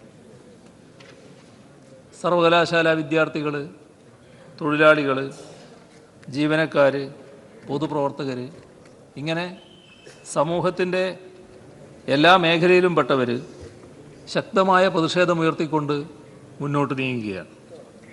സർ, മതവിവേചനത്തിന് രീതിയിലുള്ളതാണ് ഈ ഭേദഗതി. ഇത് അന്താരാഷ്ട്ര സമൂഹത്തിൽ തന്നെ നമ്മുടെ നാടിനെക്കുറിച്ച് തെറ്റായ ചിത്രം സൃഷ്ടിച്ചിരിക്കുകയാണ്. സർ, ലോകത്തെമ്പാടും പ്രവാസികളായി ജീവിക്കുന്നവരാണ് നമ്മുടെ സഹോദരങ്ങൾ, മലയാളികൾ. ആ പ്രവാസി സമൂഹത്തിനിടയിലും പൗരത്വ ഭേദഗതി നിയമം വലിയ ആശങ്കയാണ് ഉയർത്തിയിരിക്കുന്നത്. പാർലമെന്റിൽ ഭൂരിപക്ഷമുണ്ടെന്നതിന്റെ പേരിൽ രാജ്യത്തെ ജനങ്ങളെ വെട്ടിമുറിക്കുകയാണ് കേന്ദ്ര സർക്കാർ ചെയ്യുന്നതെന്ന് പ്രതിപക്ഷ നേതാവ് രമേശ് ചെന്നിത്തല. കശ്മീരിനെ അവർ വെട്ടിമുറിച്ചിരുന്നു. അതുപോലെ കേരളത്തെയും മൂന്നായി വെട്ടിമുറിക്കാൻ BJP ഭരണകൂടം ശ്രമിക്കാനും മുൻ മുഖ്യമന്ത്രിമാരെ ജയിലിലടയ്ക്കാനും സാധ്യതയുണ്ടെന്നും ചെന്നിത്തല പറഞ്ഞു. സാർ, ഇന്ന് രാജ്യം സംഭവിക്കുന്ന എന്താണ്? മതത്തിന്റെ പേരിൽ ജനങ്ങളെ ഭിന്നിപ്പിക്കുന്നു, മതത്തിന്റെ പേരിൽ ജനങ്ങളെ തമ്മിലടിപ്പിക്കുന്നു, മതത്തിന്റെ പേരിൽ ആളുകളെ തമ്മിൽ വെറുപ്പോടുകൂടി കാണാനുള്ള അവസ്ഥാവിശേഷം ഇന്ത്യയിൽ ഉണ്ടാക്കുന്ന ഒരു ഭരണകൂടം ഇവിടെ ഇരിക്കുന്നു. സർ, ജമ്മു കാശ്മീരിനെ പറ്റി ആരും ഇവിടെ ചർച്ച ചെയ്യുന്നില്ല. എനിക്ക് ദുഃഖം തോന്നി. സാർ, 3 മുൻ മുഖ്യമന്ത്രിമാർ ജയിലിലാണ്. അവിടെ ഫറൂഖ് അബ്ദുള്ള, ഒമർ അബ്ദുള്ള, മെഹബൂബ മുഫ്തി, 3 മുഖ്യമന്ത്രിമാർ ജയിലിലായിട്ട് മാസങ്ങളായി. അവർ സൂര്യപ്രകാശം കണ്ടിട്ട് മാസങ്ങളായി. അവർ സാർ MP-മാരാണ്. ഇവർ പാർലമെന്റ് മെമ്പർമാരായിട്ട് ഒരു പാർലമെന്റ് സമ്മേളനത്തിൽ പങ്കെടുക്കാൻ അധികാരമില്ല. ഒരു രാജ്യത്തെ 3ആയി വെട്ടിമുറിച്ചു. നാളെ കേരളത്തെ വേണ്ടി വെട്ടിമുറിക്കില്ലേ അവർ? തിരുവിതാംകൂർ, കൊച്ചി, മലബാർ എന്തുകൊണ്ട് ചെയ്തുകൂടാ? ഭൂരിപക്ഷം ഉണ്ടല്ലോ. VS അച്യുതാനന്ദനെയും ഉമ്മൻചാണ്ടിയും AK ആന്റണിയും ജയിലിട്ടുകൂടെ? അവർക്ക് ചെയ്യാൻ അവർക്ക് ഭൂരിപക്ഷമുണ്ട്. ഈ അപകടകരമായ ഒരു സാഹചര്യം രാജ്യത്തുണ്ടാകുന്നത് ശരിയാണോ സാർ? ഈ പ്രമേയം പാസാക്കുന്നതിലൂടെ ഇന്ത്യയുടെ പാർലമെന്ററി ചരിത്രത്തിൽ 1-ാം സ്ഥാനത്ത് എത്തി നിൽക്കുകയാണ് കേരളമെന്ന് C. ദിവാകരൻ. രാജ്യത്തെ മറ്റ് നിയമസഭകൾ വിറച്ചു നിൽക്കുമ്പോൾ ഇവിടെ ഈ പ്രമേയം പാസാക്കുന്നതിലൂടെ രാജ്യത്തെ പൊരുതുന്ന സാധാരണക്കാരായ മനുഷ്യരോടൊപ്പം ചേർന്ന് നിൽക്കുകയാണ് ഈ സഭയെന്നും C. ദിവാകരൻ പറഞ്ഞു. ഈ പ്രമേയം നമ്മൾ പാസ്സാക്കുമ്പോൾ നമ്മുടെ ഉള്ളിലുള്ളത് ഈ സഭ വീണ്ടും ഇന്ത്യയുടെ പാർലമെന്ററി പ്രവർത്തന ചരിത്രത്തിൽ 1-ാം സ്ഥാനത്തെത്തുകയാണ്. ഇന്ത്യയിലെ എല്ലാ നിയമസഭകളും അറച്ചു നിൽക്കുകയാണ്. എല്ലാ നിയമസഭകളും അറച്ചു നിൽക്കുമ്പോൾ ഈ പൗരത്വ ഭേദഗതി ബില്ല് ഞങ്ങൾ കേരളം അംഗീകരിക്കില്ല എന്ന ശബ്ദം ആദ്യം ഉയർന്നത് ബഹുമാനപ്പെട്ട മുഖ്യമന്ത്രിയിൽ നിന്ന് തന്നെയാണ്. ലോകം മുഴുവൻ അത് ശ്രദ്ധിച്ചു. ഇന്ത്യയിലെ സമരം ചെയ്യുന്ന നിരപരാധികളായ ദേശാഭിമാനികളായ എല്ലാവരെയും അത് പ്രോത്സാഹിപ്പിച്ചു. നമ്മൾ അതിന് ഒരിക്കൽ കൂടി അരക്കിട്ട് ഉറപ്പിക്കുകയാണ് ഈ സഭയിൽ ഔദ്യോഗികമായി, ജനാധിപത്യപരമായി. തലച്ചോറില്ലാതെ സയാമീസ് ഇരട്ടകളായി ജനിച്ച മോദിയുടെയും അമിത്ഷായുടെയും തിട്ടൂരങ്ങൾക്ക് മുന്നിൽ തലയിലുള്ളത് കക്ഷത്ത് വെച്ചുകൊണ്ട് പഞ്ചപുച്ഛമടക്കി നിൽക്കാൻ കേരള ജനതയ്ക്ക് കഴിയില്ല എന്നുള്ള സംയുക്ത പ്രഖ്യാപനമാണ് ഈ പ്രമേയത്തിലൂടെ ഉണ്ടായതെന്ന് MK മുനീർ പറഞ്ഞു. ഈ നിയമം പാസ്സാക്കണമെങ്കിൽ നമ്മൾ ഒരുമിച്ചെടുക്കുന്ന തീരുമാനം നമ്മുടെയൊക്കെ നെഞ്ചിന്റെ മുകളിലൂടെ കയറിയിട്ടല്ലാതെ ഈ നിയമം ഇവിടെ പാസ്സാക്കാൻ സാധിക്കില്ല എന്ന ഉറച്ച നിലപാടാണ് നമുക്ക് എടുക്കാനുള്ളത്. തലച്ചോറില്ലാതെ ജനിച്ചിട്ടുള്ള സയാമിസ് ഇരട്ടകളായ മോദിയും അമിത്ഷായും നൽകുന്ന തിട്ടൂരത്തിനനുസരിച്ച് തലയിലുള്ളത് കക്ഷത്ത് വെച്ച് ഓച്ഛാനിച്ച് നിൽക്കാൻ കേരളത്തിലുള്ള ജനങ്ങളെ കിട്ടില്ല എന്ന ഉറച്ച പ്രഖ്യാപനമാണ് നമ്മൾ ഇതിലൂടെ നടത്താൻ പോകുന്നത്. ഇടവേള. നിങ്ങൾക്ക് ഇടയിൽ കഷ്ടപ്പെട്ടുണ്ടാക്കിയ വിശ്വാസ്യത കൂടിയാണ് തകർക്കുന്നത് എന്ന് CPIM general secretary Sitaram Yechury. പൗരത്വ നിയമ ഭേദഗതി നടപ്പിലാക്കിയാൽ കുടിയേറ്റക്കാരെ ബംഗ്ലാദേശിലേക്ക് അയക്കില്ല എന്ന് എഴുതി നൽകണമെന്ന് ബംഗ്ലാദേശ് സർക്കാർ കേന്ദ്ര സർക്കാരിനോട് ആവശ്യപ്പെട്ടിരുന്നു. ഇതുമായി ബന്ധപ്പെട്ടാണ് മോദി സർക്കാരിനെ കുറ്റപ്പെടുത്തിയുള്ള യെച്ചൂരിയുടെ പ്രതികരണം.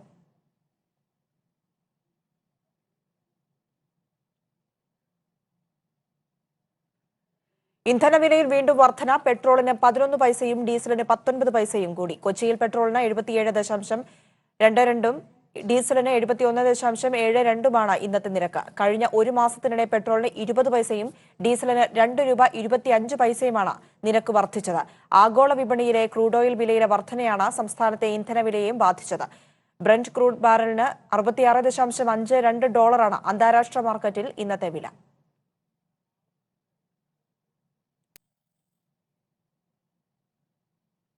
കരസേനാ മേധാവി സ്ഥാനത്ത് നിന്ന് ജനറൽ ബിപിൻ റാവത്ത് വിരമിച്ചു. കരസേനാ മേധാവി പദവിയിൽ 3 വർഷത്തെ സേവനം പൂർത്തിയാക്കിയാണ് റാവത്ത് വിരമിച്ചത്. ഗാർഡ് ഓഫ് ഓണർ നൽകി സൈന്യം റാവത്തിന് യാത്രയയപ്പ് നൽകി. പുതിയ കരസേനാ മേധാവിയായി ലഫ്റ്റനന്റ് ജനറൽ മനോജ് മുകുന്ദ് നരവാണെ ചുമതലയേറ്റു. കരസേനയുടെ 28ാം മേധാവിയായാണ് അദ്ദേഹം ചുമതലയേറ്റത്. പുതിയ കരസേനാ മേധാവിക്ക് ആശംസകൾ നേർന്ന ബിപിൻ റാവത്ത് ഇതുവരെയുള്ള സൈന്യത്തിന്റെ സഹകരണത്തിന് നന്ദിയും അറിയിച്ചു. അതേസമയം രാജ്യത്തിന്റെ ആദ്യ സംയുക്ത സേനാ മേധാവിയായി അദ്ദേഹം നാളെയാണ് ചുമതല ഏറ്റെടുക്കുക.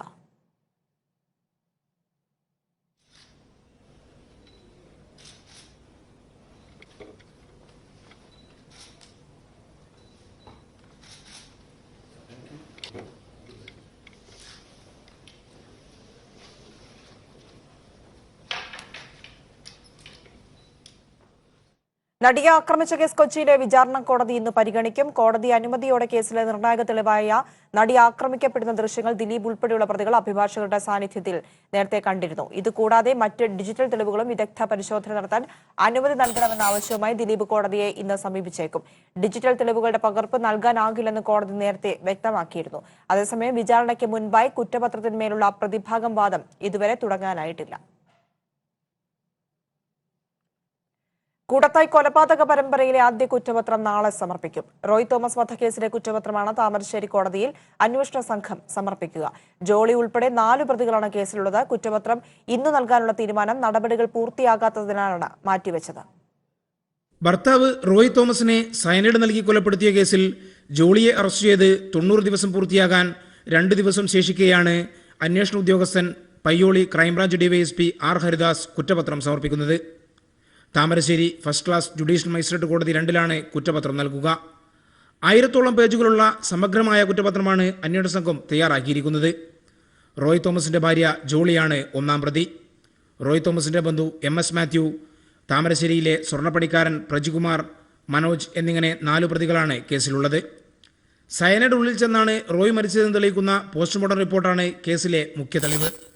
കൂടാതെ കൊലപാതക കാരണത്തിലേക്ക് നയിച്ച വ്യാജവശത്ത് കേസിലെ മറ്റൊരു തെളിവാകും. 200-ലധികം സാക്ഷികളുടെ മൊഴിയെടുത്ത ശേഷമാണ് അന്വേഷണ സംഘം കുറ്റപത്രം തയ്യാറാക്കിയത്.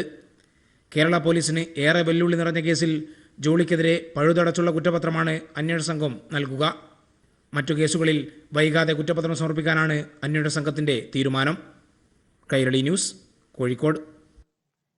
പാൻ കാർഡ് ആധാറുമായി ബന്ധിപ്പിക്കുന്നതിനുള്ള അവസാന തീയതി നീട്ടി. 2020 മാർച്ച് 31 വരെയാണ് സമയപരിധി നീട്ടിയിരിക്കുന്നത്. സമയപരിധി ഇന്ന് അവസാനിക്കാനിരിക്കെയാണ് കാലാവധി നീട്ടിയത്. പാൻ കാർഡ് ആധാറുമായി ബന്ധിപ്പിച്ചില്ലെങ്കിൽ പാൻ കാർഡ് ഉപയോഗശൂന്യമാകുകയും ആദായനികുതി റിട്ടേൺ ഓൺലൈൻ വഴി ഫയൽ ചെയ്യാൻ സാധിക്കാതെയും വരും.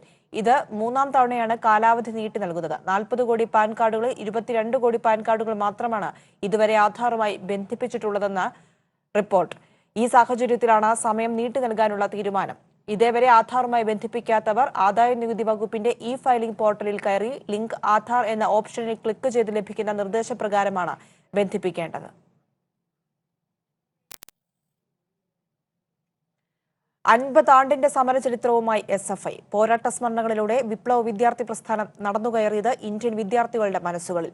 കലാലയങ്ങളിലെ അവഗണിക്കാനാകാത്ത രാഷ്ട്രീയ ശക്തിയായി മാറി കഴിഞ്ഞ SFIയുടെ ചരിത്രത്തിലേക്ക് ഒരു തിരിഞ്ഞുനോട്ടം. നരേന്ദ്രമോദി സർക്കാരിന്റെ ജനവിരുദ്ധ തൊഴിലാളി വിരുദ്ധ നയങ്ങൾക്കെതിരെ അണിനിരക്കാൻ ആഹ്വാനം ചെയ്ത് CITU സംസ്ഥാന general secretary Elamaram Kareem MP നയിക്കുന്ന ഐക്യ ട്രേഡ് യൂണിയൻ സംസ്ഥാന ജാഥയ്ക്ക് ഇന്ത്യൻ കലാലയങ്ങളുടെ ഇരുട്ടുവീണ ഇടനാഴികളിലേക്ക് ഒരു നക്ഷത്ര ശോഭയോടെ SFI പിറന്നു വീണിട്ട് 50 വർഷത്തിലേക്ക് എത്തുകയാണ്. വിവിധ സംസ്ഥാനങ്ങളിൽ പ്രാദേശികമായി പ്രവർത്തിച്ചിരുന്ന കമ്മ്യൂണിസ്റ്റ് അനുഭാവികളായ വിദ്യാർത്ഥി ഗ്രൂപ്പുകളെ ഒറ്റ കൊടിക്കീഴിൽ കൊണ്ടുവരിക എന്ന ലക്ഷ്യം സാക്ഷാത്കരിക്കപ്പെട്ടത് 1970 ഡിസംബർ 30 തിരുവനന്തപുരത്ത് വെച്ചാണ്. അന്നു മുതൽ ഇന്നോളം സർഗാത്മക ക്ഷുഭിത യൗവനങ്ങളുടെ പോരും പൊരുളുമായി SFI കലാലയങ്ങൾക്ക് കാവൽ നിൽക്കുന്നു. പ്രതിസന്ധികളിൽ നിന്നും പ്രതിസന്ധികളിലേക്ക് അവിരാമം സഞ്ചരിച്ചിട്ടും ശ്വാസം മുട്ടിക്കുന്ന വേട്ടയാടലിൻ്റെ കൂരമ്പ് കൊണ്ടിട്ടും SFI അതിൻ്റെ 50ാമത്തെ വർഷത്തിലേക്ക് ഓടുകയാണ്, ഒരു പടക്കുതിരയെ പോലെ.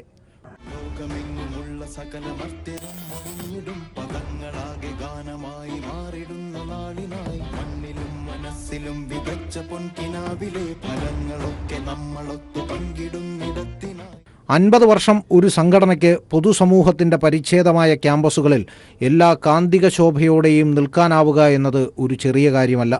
രൂപീകരണ ഘട്ടത്തിൽ ഇന്ത്യയിലെ ചുരുക്കം ചില ക്യാമ്പസുകളിൽ മാത്രം ജയിച്ചിരുന്ന വിദ്യാർത്ഥി പ്രസ്ഥാനത്തിൽ നിന്ന് പല ക്യാമ്പസുകളിലെയും ചോദ്യം ചെയ്യപ്പെടാനാവാത്ത അനിഷേധ്യ ശക്തിയായി SFI മാറിയതിനു പിന്നിൽ ത്യാഗോജ്വലമായ കഥകളേറെയുണ്ട്.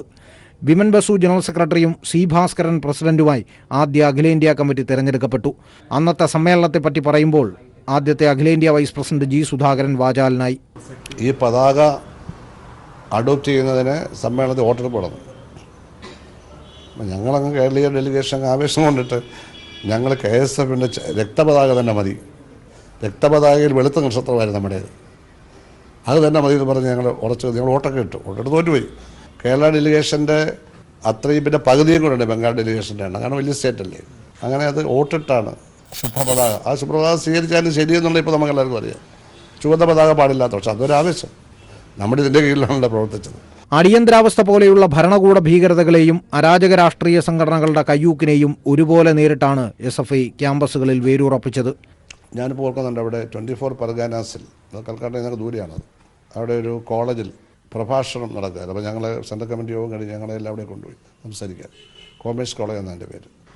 മീറ്റിംഗ് നടക്കുക, SFIയുടെ വലിയൊരു മീറ്റിംഗ് നടക്കുക. നിറയെ ആളുടെ 200-300 കുട്ടികളെ ഹാളിനകത്തുണ്ട്. അപ്പോൾ ഈ മീറ്റിംഗ് അവിടെ നടന്നുകൊണ്ടിരിക്കുമ്പോൾ അവിടെ ഞങ്ങളൊക്കെ സംസാരിച്ചു.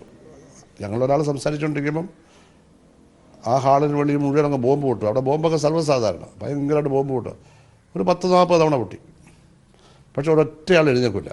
നമ്മളിവിടെയാണ് ഇറങ്ങി ഓടിക്കളത്തില്ലേ, ഒരാളനങ്ങൂല്ല. അങ്ങനൊരു കാര്യമേ അവർ അംഗീകരിക്കുന്നില്ല. മീറ്റിംഗ് എല്ലാം കഴിഞ്ഞ് ഇറങ്ങി ചെന്നപ്പോൾ പറഞ്ഞു ഇത് നക്സലൈറ്റുകളായിരുന്നു, മറ്റവരല്ല, ശതപക്ഷത്തല്ല. അസാമാന്യമായ ധൈര്യമുള്ള ഒരു ജനത. അതൊക്കെ ഇതിനൊക്കെ അതിജീവിച്ചാണ് അവിടെ SFIയും പ്രസ്ഥാനമൊക്കെ ആ കാലത്ത് വളർന്നത്. കലാലയങ്ങളിലെ SFIയുടെ സർഗസാന്നിധ്യം പല കുത്തക വിദ്യാർത്ഥി സംഘടനകളുടെയും അടിവേരിളക്കിയെന്ന് SFI കേരള ഘടകത്തിന്റെ ആദ്യ സെക്രട്ടറിയായിരുന്ന CP അബൂബക്കർ ഓർമ്മിക്കുന്നു.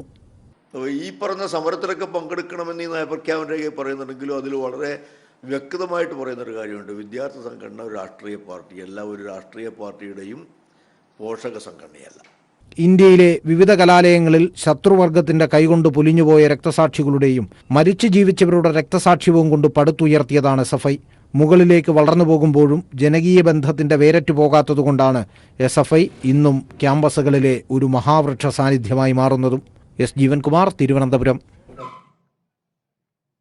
തൊഴിലാളികളെ ശത്രുക്കളെ പോലെയാണ് കേന്ദ്ര സർക്കാർ കാണുന്നതെന്ന് CITU സംസ്ഥാന general secretary Elamaram Kareem MP. അടുത്ത മാസം 8 നടക്കുന്ന ദേശീയ പണിമുടക്കിന്റെ പ്രചരണാർത്ഥമുള്ള മധ്യമേഖലാ ജാഥയ്ക്ക് ഇടുക്കിയിൽ നൽകിയ സ്വീകരണ യോഗത്തിൽ സംസാരിക്കുകയായിരുന്നു അദ്ദേഹം. ജാഥ ഇന്ന് എറണാകുളം ജില്ലയിൽ പര്യടനം നടത്തും. നരേന്ദ്രമോദി സർക്കാരിന്റെ ജനവിരുദ്ധ തൊഴിലാളി വിരുദ്ധ നയങ്ങൾക്കെതിരെ അണിനിരക്കാൻ ആഹ്വാനം ചെയ്ത് CITU സംസ്ഥാന general secretary Elamaram Kareem MP നയിക്കുന്ന ഐക്യ ട്രേഡ് യൂണിയൻ സംസ്ഥാന ജാഥയ്ക്ക് വൻ സ്വീകരണമാണ് ഇടുക്കിയിൽ ലഭിച്ചത്. ജനുവരി 8 നടക്കുന്ന ദേശീയ പണിമുടക്ക് വിജയിപ്പിക്കണമെന്നാവശ്യപ്പെട്ടുള്ള മധ്യമേഖലാ ജാഥ മലപ്പുറം, പാലക്കാട്, തൃശൂർ എന്നിവിടങ്ങളിലെ പര്യടനം പൂർത്തിയാക്കിയാണ് ഇടുക്കിയിലെത്തിയത്. ജില്ലയിൽ അടിമാലി, ഉടുമ്പൻചോല, വണ്ടിപ്പെരിയാർ, കട്ടപ്പന, തൊടുപുഴ എന്നിവിടങ്ങളിൽ സ്വീകരണം ഏറ്റുവാങ്ങി. എന്തൊരു മര്യാദകളാണ് അവർ കാണിക്കുന്നത്. ഇന്ത്യ ചരിത്രത്തിൽ തൊഴിലാളികളോട് ഇത്രയും ശത്രുതാപരമായി പെരുമാറിയ ഒരു സർക്കാർ ഉണ്ടായിട്ടില്ല. മന്ത്രി M Mani, MLA S Rajendran, CPIM Idukki ജില്ലാ secretary KK Jayachandran, KPCC vice president AK Mani തുടങ്ങിയവർ പങ്കെടുത്തു.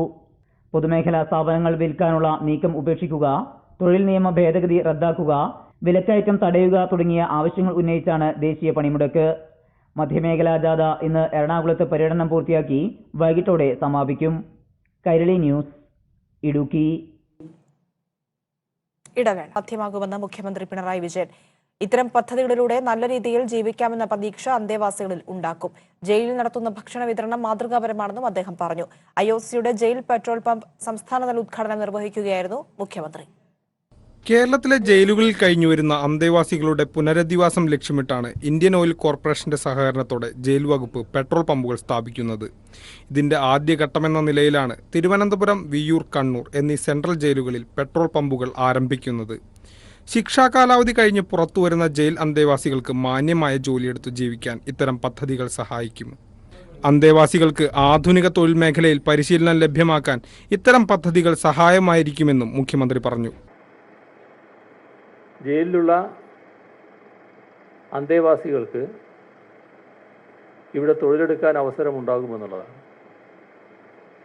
അപ്പോൾ അത് വലിയ തോതിലുള്ള ആത്മവിശ്വാസം ജയിൽ അന്തേവാസികൾക്ക് ഉണ്ടാക്കുന്ന ഒരു കാര്യമാണ്. ആദ്യമായാണ് കേരളത്തിലെ സർക്കാർ പൊതുജനങ്ങൾക്ക് വേണ്ടി പെട്രോൾ പമ്പുകൾ തുറക്കുന്നത്. 4 മാസത്തിനുള്ളിൽ പദ്ധതി പൂർത്തിയാക്കും. 10 കോടിയോളം രൂപയാണ് 4 പെട്രോൾ പമ്പുകൾക്കായി IOC ചെലവാക്കുന്നത്. LDF സർക്കാർ അധികാരമേറ്റതിനു ശേഷം ഇത്തരത്തിലുള്ള നിരവധി പദ്ധതികളാണ് അന്തേവാസികൾക്ക് വേണ്ടി നടപ്പിലാക്കിയിരിക്കുന്നത്. കൈരളി ന്യൂസ്, തിരുവനന്തപുരം. പൗരത്വ ഭേദഗതി നിയമം പിൻവലിക്കുക, ഭരണഘടന സംരക്ഷിക്കുക തുടങ്ങിയ ആവശ്യങ്ങൾ ഉന്നയിച്ച് CPIM വൈറ്റില ഏരിയ കമ്മിറ്റി പ്രതിഷേധ ലോങ് മാർച്ച് സംഘടിപ്പിച്ചു. വൈറ്റിലയിൽ നിന്നും ഇടപ്പള്ളിയിലേക്കുള്ള ലോങ് മാർച്ചിൽ സ്ത്രീകൾ ഉൾപ്പെടെ 100 കണക്കിന് പേർ പങ്കെടുത്തു. പ്രൊഫസർ MK സാനുവാണ് മാർച്ച് ഫ്ളാഗ് ഓഫ് ചെയ്തത്. ഇടപ്പള്ളിയിൽ നടന്ന സമാപന പൊതുയോഗം CPIM എറണാകുളം ജില്ലാ സെക്രട്ടറി CN മോഹനൻ ഉദ്ഘാടനം ചെയ്തു. ജ്വലിക്കുന്ന വിപ്ലവ നക്ഷത്രം സൈമൺ ബ്രിട്ടോയുടെ ഓർമ്മകൾക്ക് ഇന്ന് 1 വയസ്സ്. 3 പതിറ്റാണ്ടോളം ചക്രക്കസേരയിൽ ജീവിതം നയിച്ച സൈമൺ ബ്രിട്ടോയുടെ ദീപ്ത സ്മരണകൾ പോരാട്ടത്തിന്റെയും അതിജീവനത്തിന്റെയും ഓർമ്മകൾ കൂടിയാണ്. 29-ാം വയസ്സിൽ രാഷ്ട്രീയ പ്രതിയോഗികളുടെ കുത്തേറ്റ് ശരീരത്തിന്റെ 80% നിശ്ചലമായെങ്കിലും കീഴടങ്ങാനാവില്ലെന്ന ലോകത്തോട് വിളിച്ചു പറഞ്ഞ വിപ്ലവ നക്ഷത്രമായിരുന്നു സൈമൺ ബ്രിട്ടോ. ജ്വലിക്കുന്ന ഓർമ്മകൾക്ക് ഇന്ന് 1 വയസ്സ് തികയുമ്പോൾ സഖാവ് ചെയ്തു വെച്ച കാര്യങ്ങൾ പൂർത്തിയാക്കുകയാണ് ജീവിത സഖിയായിരുന്ന സീന ഭാസ്കർ. ഞാൻ ബ്രിട്ടോന്റെ ജീവിതത്തിലേക്ക് വരുന്നത് ഒരാൾ സാധാരണ ഒരു ഭാര്യയും ഭർത്താവും അല്ലെങ്കിൽ ഇഷ്ടവിവാഹമൊക്കെ ആയാൽ ഏതെങ്കിലും ഒരു ഇതിൽ ഫോഴ്സ് ചെലുത്തിയിട്ടായിരിക്കും. പക്ഷേ ഞങ്ങളുടെ രണ്ടുപേരുടെയും ഞങ്ങൾ രണ്ടുപേരും വിശ്വസിച്ചത് ചൂഷണമില്ലാത്ത ചൂഷണരഹിതമായൊരു സമൂഹം കെട്ടിപ്പടുത്തുക, ഉള്ളവനും ഇല്ലാത്തവനും തമ്മിലുള്ള അന്തരം കുറഞ്ഞ് എല്ലാവരും ഒരുപോലെ ജീവിക്കുക, ഈ ഒരു സമസ്ത സുന്ദരമായൊരു ലോകം ഞാനും ബ്രിട്ടൻ അവസാനം വരെയും സ്വപ്നം കണ്ടിരുന്നു. ഇപ്പം ഞാനത് തുടർന്ന് മുന്നോട്ട് പോകുന്നു. ശരീരത്തിന്റെ 3/4 ഭാഗത്തോളം നിശ്ചലമായിട്ടും ജീവിതത്തിൽ തോറ്റുകൊടുക്കാൻ ബ്രിട്ടോ തയ്യാറായിരുന്നില്ല. മരണം വരെയും വിദ്യാർത്ഥികൾക്കൊപ്പവും യുവാക്കൾക്കൊപ്പവും അദ്ദേഹം സമകാലികനായി നിലകൊണ്ടു. മഹാരാജാസിൽ വർഗീയവാദികൾ കുത്തേറ്റ് മരിച്ച അഭിമന്യുവിന്റെ പ്രിയപ്പെട്ട സഖാവും സുഹൃത്തുമായിരുന്നു സൈമൺ ബ്രിട്ടോ. അദ്ദേഹത്തിന്റെ എഴുത്തും വായനയും പൊതുപ്രവർത്തനവുമെല്ലാം പുതിയ തലമുറയ്ക്ക് ആവേശമായിരുന്നു.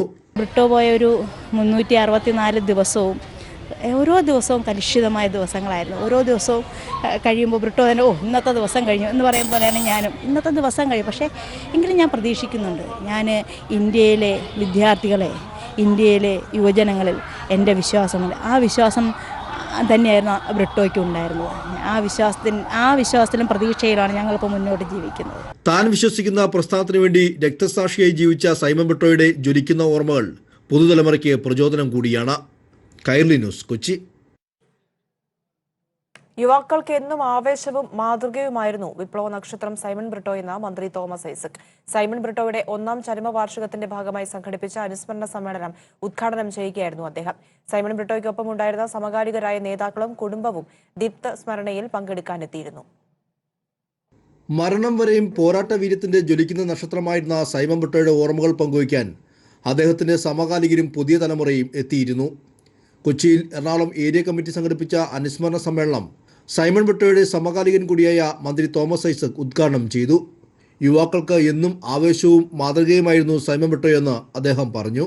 ഇന്നിവിടെ ഈ സദസ്സ് കാണുന്നവരെക്കാൾ എത്രയോ ആളുകൾ ബ്രിട്ടോനെ ആദരിക്കുന്നു, സ്മരിക്കുന്നു, ആവേശം കൊള്ളുന്നു. കാരണം ഇങ്ങനെയുള്ളൊരു മനുഷ്യൻ നിശ്ചയമായിട്ടും പ്രചോദനമാണ്, ആവേശമാണ് മുന്നോട്ട് പോകുന്നത്. അങ്ങനെ തനിക്ക് ശേഷമുള്ള എത്രയോ തലമുറ യുവാക്കളെ, യുവതികളെ ആവേശം കൊള്ളിക്കുന്നു കഴിയും. ഇനിയും ഈ ജീവിതകഥ നമ്മുടെ നാടിന് ആവേശമാണ്. 80% തളർന്ന സൈമൺ ബ്രിട്ടോയുടെ ജീവിതത്തിൽ കൈത്താങ്ങായി മാറിയ സീന ഭാസ്കറും മകൾ കൈനീലിയും ബ്രിട്ടോയുടെ അമ്മയും അനുസ്മരണ പരിപാടിയിൽ പങ്കെടുത്തു. മുതിർന്ന CPM നേതാവ് MM Lawrence, Sinulal, KJ Jacob അടക്കമുള്ളവർ ബ്രിട്ടോയ്ക്കൊപ്പമുള്ള അനുഭവങ്ങൾ പങ്കുവച്ചു. കൈരളി ന്യൂസ്, കൊച്ചി. പെരുമ്പാവൂരിൽ ശബരിമല തീർത്ഥാടകർ സഞ്ചരിച്ചിരുന്ന വാഹനം അപകടത്തിൽപ്പെട്ട ഒരാൾ മരിച്ചു. തമിഴ്നാട് തിരുപ്പൂർ ഗാന്ധിനഗർ സ്വദേശി ധർമ്മലിംഗമാണ് മരിച്ചത്. അപകടത്തിൽ 17 പേർക്ക് പരിക്കേറ്റു. ഇതിൽ ഭൂപതി എന്നയാളുടെ നില ഗുരുതരമാണ്. 33 പേരടങ്ങുന്ന അയ്യപ്പ ഭക്തർ സഞ്ചരിച്ച മിനി ബസ് റോഡരികിൽ നിർത്തിയിട്ടിരുന്ന തടിലോറിയിൽ ഇടിക്കുകയായിരുന്നു. പരിക്കേറ്റ 17 പേരെ സാൻജോ ആശുപത്രിയിൽ പ്രവേശിപ്പിച്ചു. മരിച്ച ധർമ്മലിംഗത്തിന്റെ മൃതദേഹം താലൂക്ക് ആശുപത്രി മോർച്ചറിയിൽ സൂക്ഷിച്ചിരിക്കുകയാണ്. ഫുട്ബോൾ മത്സരത്തിനിടെ കുഴിഞ്ഞു വീണ് മരിച്ച മുൻ സന്തോഷ് ട്രോഫി താരം ധൻരാജിന് നാടിന്റെ യാത്രാമൊഴി. പൊതുദർശന സ്ഥലത്ത് ഫുട്ബോൾ സ്നേഹികളും നാട്ടുകാരും ഉൾപ്പെടെ ആയിരങ്ങളാണ് എത്തിയത്. ചന്ദ്രനഗർ വൈദ്യുത ശ്മശാനത്തിലായിരുന്നു സംസ്കാരം. ജീവിതത്തിന്റെ അവസാന വിസിൽ മുഴങ്ങി ധൻരാജ് മടങ്ങുമ്പോൾ പ്രിയ താരത്തിനെ അവസാന നോക്ക് കാണാൻ നാടൊന്നാകെ എത്തി. പെരിന്തൽമണ്ണയിൽ നിന്ന് ഉച്ചയ്ക്ക് ശേഷമാണ് ഭൗതിക ശരീരം ജന്മനാട്ടിലെത്തിച്ചത്. കോട്ടേക്കാട്ടെ വീട്ടിലും മരുത റോഡ് പഞ്ചായത്ത് മൈതാനിയിലും പൊതുദർശനം.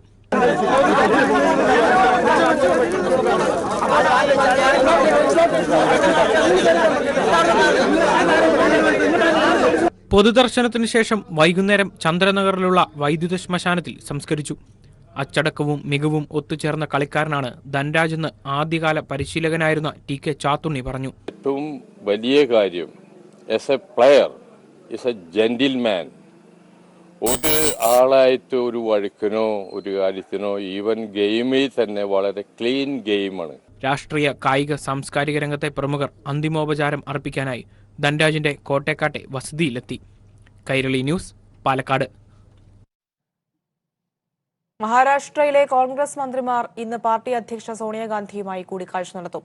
സോണിയാഗാന്ധി വിളിപ്പിച്ചത് അനുസരിച്ചാണ് മന്ത്രിമാർ കൂടിക്കാഴ്ചയ്ക്ക് എത്തുന്നത്. സംസ്ഥാന പാർട്ടിയുടെയും മന്ത്രിസഭയിലെ പാർട്ടിയുടെ പ്രവർത്തന രീതികൾ എങ്ങനെയാകണം തുടങ്ങിയ കാര്യങ്ങളും ചർച്ച ചെയ്യാനാണ് യോഗം. ബാലാസാഹിബ് തോർട്ടിന് മന്ത്രിപദം ലഭിച്ചതിനാൽ PCCക്ക് പുതിയ അധ്യക്ഷനെ കണ്ടെത്തേണ്ടതുണ്ട്.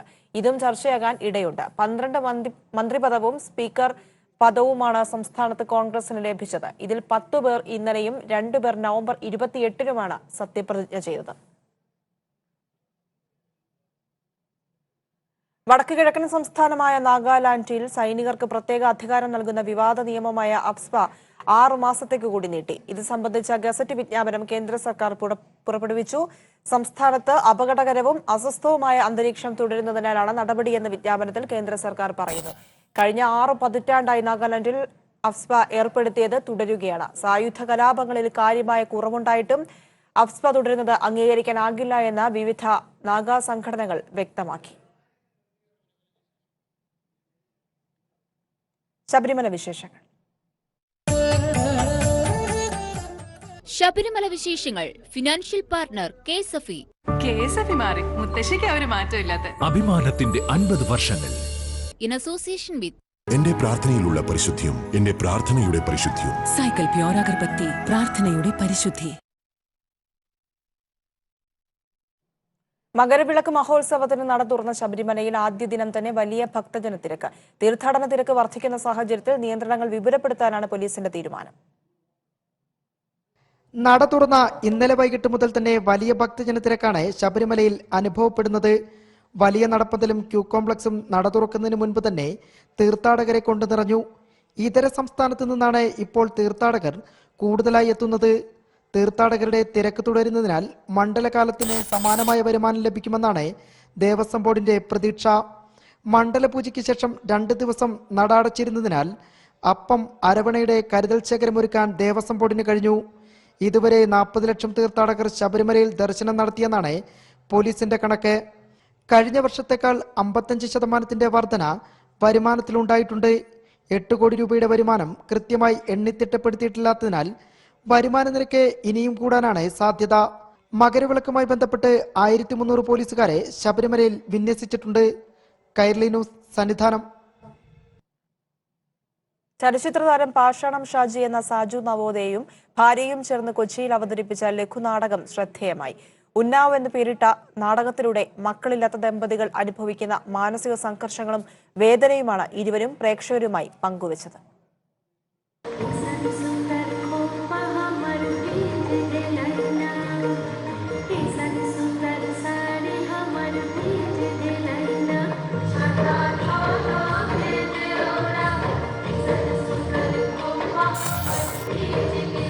സിനിമയിൽ തമാശ പറഞ്ഞ് പ്രേക്ഷകരെ ചിരിപ്പിക്കുന്ന പാഷാണം ഷാജിയുടെ വേറിട്ട അഭിനയ പാഠവുമാണ് പ്രേക്ഷകർ കണ്ടത്. പക്ഷെ അത് സിനിമയിലായിരുന്നില്ലെന്ന് മാത്രം. പാഷാണം ഷാജി എന്ന സാജു നവോദയയും ഭാര്യ രശ്മിയും ചേർന്ന് അവതരിപ്പിച്ച നാടകം ആസ്വാദകരെ മറ്റൊരു തലത്തിലേക്ക് എത്തിച്ചു. മക്കളില്ലാത്ത ദമ്പതികളുടെ മാനസിക സംഘർഷങ്ങളും വേദനകളുമാണ് ഇരുവരും അരങ്ങിൽ ആവിഷ്കരിച്ചത്.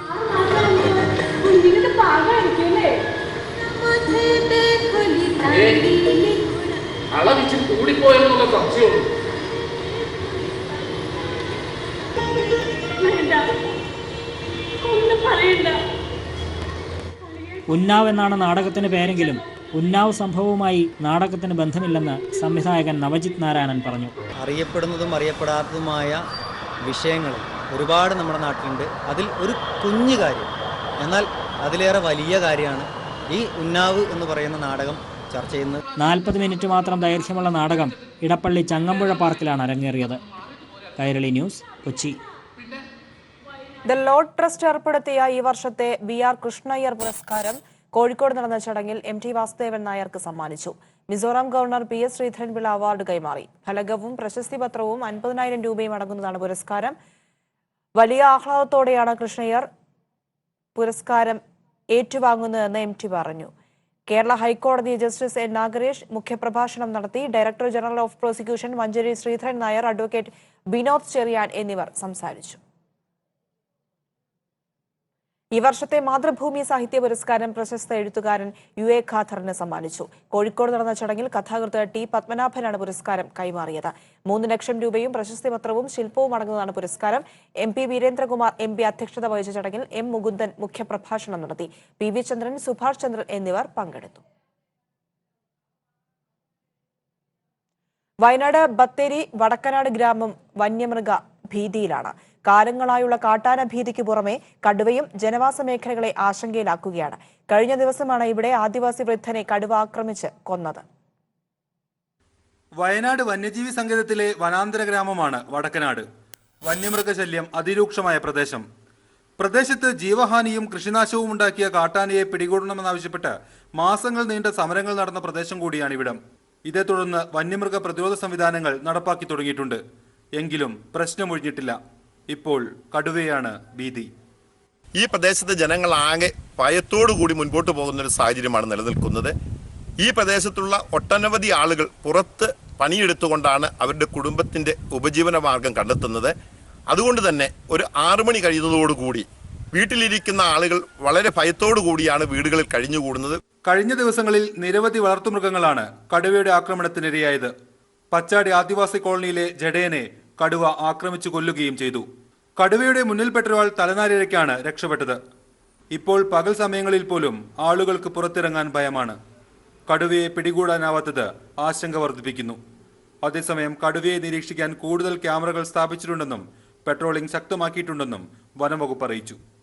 കൈരളി ന്യൂസ്, വയനാട്. പുതുവത്സരാഘോഷത്തിനായി ഫോർട്ട് കൊച്ചിയും ഒരുങ്ങി. കൂറ്റൻ പാപ്പാഞ്ഞിയെ കത്തിച്ചാണ് ഫോർട്ട് കൊച്ചി പുതുവർഷത്തെ വരവേൽക്കുക. ഇക്കുറി ആഘോഷങ്ങൾ പരിസ്ഥിതി സൗഹൃദമായതിനാൽ പച്ച പാപ്പാഞ്ഞിയാണ് സംഘാടകർ ഒരുക്കിയിരിക്കുന്നത്. ഫോർട്ട് കൊച്ചിയിലെ പുതുവർഷാഘോഷങ്ങളിലെ പ്രധാന ഇനമാണ് പാപ്പാഞ്ഞിയെ കത്തിക്കൽ. പോയ വർഷത്തിന് ഗുഡ് ബൈ പറഞ്ഞ് പുതിയ വർഷത്തെ സ്വാഗതം ചെയ്യുന്നതാണ് പാപ്പാഞ്ഞി കത്തിക്കലെന്നാണ് വിശ്വാസം. ഇതിനായി കൂറ്റൻ പാപ്പാഞ്ഞി വെളി ഗ്രൗണ്ടിൽ ഒരുങ്ങിക്കഴിഞ്ഞു. ചരിത്രത്തിലെ ഏറ്റവും വലിയ പാപ്പാഞ്ഞിയാണ് ഈ വർഷത്തേതെന്ന് പാപ്പാഞ്ഞി ഒരുക്കുന്ന ഷേബിൾ ഡിസൂസ പറഞ്ഞു. 50 അടി ഉയരം, 5 നില ബിൽഡിങ്ങിൻ്റെ ഹൈറ്റാണ് ഇത് പണിതെക്കണത്. വീതി 30 അടി വീതി. ഇതിൻ്റെ വെയിറ്റ് 1500 കിലോനുണ്ട്. പരിസ്ഥിതി സൗഹൃദമാണ് ഫോർട്ട് കൊച്ചിയിലെ ഈ വർഷത്തെ പുതുവത്സരാഘോഷങ്ങൾ. പാപ്പാഞ്ഞിയിലുമുണ്ട് പരിസ്ഥിതി സൗഹൃദ സന്ദേശമെന്ന് പാപ്പാഞ്ഞി രൂപകൽപ്പന ചെയ്ത ബോണി തോമസ് പറഞ്ഞു. ഒരു പച്ച സന്ദേശമാണ് ഞങ്ങൾ കൊടുക്കാൻ ഉദ്ദേശിക്കുന്നത്. ഒരു ഗ്രീൻ പപ്പാഞ്ഞിയാണ് ഉണ്ടാക്കുന്നത് തീരുമാനിച്ചിരിക്കുന്നത്. അതിൽ എല്ലാ സന്ദേശവും ഉണ്ടല്ലോ. വിദേശ വിനോദസഞ്ചാരികളടക്കം വൻ ജനക്കൂട്ടമെത്തുന്നതിനാൽ വലിയ സുരക്ഷാ സംവിധാനങ്ങളാണ് പോലീസ് പുതുവത്സരാഘോഷത്തിനായി കൊച്ചിയിൽ ഒരുക്കിയിരിക്കുന്നത്. പുതുവത്സര രാവിൽ പുലർച്ചെ വരെ പ്രത്യേക സർവീസ് നടത്തുമെന്ന് കൊച്ചി മെട്രോയും അറിയിച്ചു. കൈരളി ന്യൂസ്, കൊച്ചി. ചങ്ങനാശ്ശേരി നഗരസഭയിലെ ചെയർമാൻ സ്ഥാനത്തെ ചൊല്ലിയുള്ള കേരള കോൺഗ്രസിലെ തർക്കം രൂക്ഷമാകുന്നു. UDF ധാരണപ്രകാരം രാജിവെക്കാൻ ജോസ് വിഭാഗം തയ്യാറായെങ്കിലും ഇതുവരെ രാജിവെച്ചിട്ടില്ല. അതേസമയം ഇന്നുകൂടി രാജിവെച്ചില്ലെങ്കിൽ ചെയർമാനെതിരെ അവിശ്വാസം കൊണ്ടുവരാനാണ് ജോസഫ് വിഭാഗത്തിന്റെ നീക്കം. ചങ്ങനാശ്ശേരി നഗരസഭയിൽ ചെയർമാൻ സ്ഥാനം 2.5 വർഷം വീതം പങ്കിടാനായിരുന്നു കേരള കോൺഗ്രസ് ധാരണ. കോൺഗ്രസ് 2.5 വർഷം പൂർത്തിയാക്കിയതോടെ ജോസ് കെ മാണി വിഭാഗത്തിലെ ലാലിച്ചൻ കുന്നിപ്പറമ്പിൽ നഗരസഭാ ചെയർമാനായി. ഇതിനിടെ കേരള കോൺഗ്രസിൽ തർക്കങ്ങൾ തുടങ്ങി. 2.5 വർഷക്കാലത്തിൽ ബാക്കിയുള്ള 1 വർഷം ചെയർമാൻ സ്ഥാനം വേണമെന്ന ആവശ്യം ജോസഫ് വിഭാഗം ഉന്നയിച്ചു. ഈ ധാരണയനുസരിച്ച് ചെയർമാൻ സ്ഥാനം രാജിവെക്കണമെന്നാവശ്യപ്പെട്ട് PJ ജോസഫ് ലാലിച്ചൻ കുന്നിപ്പറമ്പിലിന് കത്ത് നൽകി. രാജിവെച്ചില്ലെങ്കിൽ അച്ചടക്ക നടപടി സ്വീകരിക്കുമെന്നും കത്തിൽ വ്യക്തമാക്കിയിട്ടുണ്ട്. അതേസമയം ചെയർമാൻ സ്ഥാനം പങ്കിടുന്നത് സംബന്ധിച്ച് ധാരണയില്ലെന്നാണ് ചെയർമാൻ ലാലിച്ചൻ കുന്നിപ്പറമ്പിൽ വ്യക്തമാക്കുന്നത്.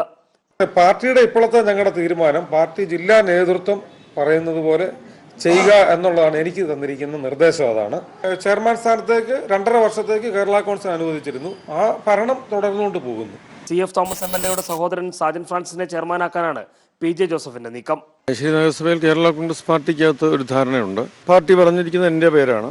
37 അംഗ ഭരണസമിതിയിൽ കേരള കോൺഗ്രസിന് 7 അംഗങ്ങളാണുള്ളത്. ചങ്ങനാശ്ശേരി നഗരസഭയിലെ കേരള കോൺഗ്രസ് പോര് UDFൽ പ്രതിസന്ധി സൃഷ്ടിച്ചിരിക്കുകയാണ്. TP Prashanth, news bureau, Kottayam. ലോക കേരള സഭയുടെ പ്രചാരണത്തിനായി പാട്ടുപാടി വിളംബരം നടത്തുകയാണ് കേരള ഫോക്ലോർ അക്കാദമി. ലോക കേരള സഭയുടെ പ്രചരണാർത്ഥം സംസ്ഥാനത്തിന്റെ വിവിധയിടങ്ങളിൽ ഫോക്ലോർ അക്കാദമി കലാസന്ധ്യകൾ സംഘടിപ്പിച്ചു. മാനവീയം വീഥിയിൽ നടത്തിയ പ്രചാരണത്തിൽ നിരവധി പേർ പങ്കെടുത്തു.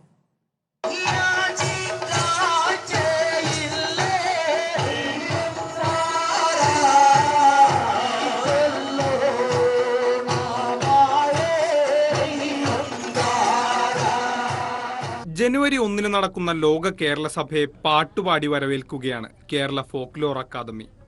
ഒന്നിക്കാം, സംവദിക്കാം, മുന്നേറാം എന്ന മുദ്രാവാക്യവുമായി ചേരുന്ന ലോക കേരള സഭയുടെ പ്രാധാന്യം മനസ്സിലാക്കിയാണ് ഫോക്ലോർ അക്കാദമി കലാസന്ധ്യ സംഘടിപ്പിക്കുന്നത്. ലോക കേരള സഭയ്ക്ക് മുന്നോടിയായി കേരളത്തിന്റെ വിവിധ തെരുവുകൾ ഇവരുടെ പാട്ടുകൾക്ക് താളമിടും.